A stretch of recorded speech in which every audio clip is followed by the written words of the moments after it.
হ্যাঁ, আমরা অন্যান্য দিনের মতো কালকেও আমাদের সন্ধ্যার দিকে একটা খবর ছিল যে আহ, ২ জন লোক পিট্টু ব্যাগ এবং ক্যারি ব্যাগ করে নিয়ে আসছে।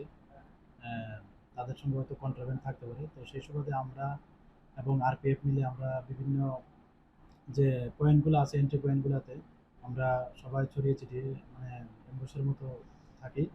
এবং তখন লক্ষ্য করলাম প্রায় 6:30টার দিকে ২ জন লোক আসছেন, হাতে ব্যাগ এবং পিঠে ব্যাগও আছে। তো আমাদের একদম ক্লিয়ার যে তারাই হবেন। তারপর আমরা ওই তাদেরকে আমাদের রেলওয়ে স্টেশনে পার্সেল গেট আছে, ওইখানে আমরা তাদেরকে ডিটেইন করি।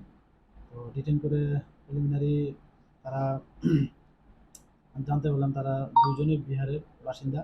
একজন হলো বাবলু কুমার, আরেকজন হলেন সুধাংশু কুমার। ওদের দুজনেই বাড়ি বিহারে।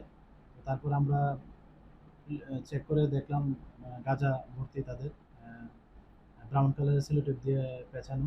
তারপর আমরা যথারীতি এনডিপিএস এর যা রুলস আছে আমাদের সিনিয়র অথরিটিকেও জানাই এবং ওনারাও আসেন। তারপর এটা পার্সেল অফিসে যখন আমাদের গভর্নমেন্ট ইলেকট্রিক মেশিনে মাপঝোপ করি তখন দেখা গেল টোটাল কোয়ান্টিটি হচ্ছে 39 কেজি, যার বাজার মূল্য এখন প্রায় 5,000 করে হলে হয় প্রায় 1,95,000-এর মতো।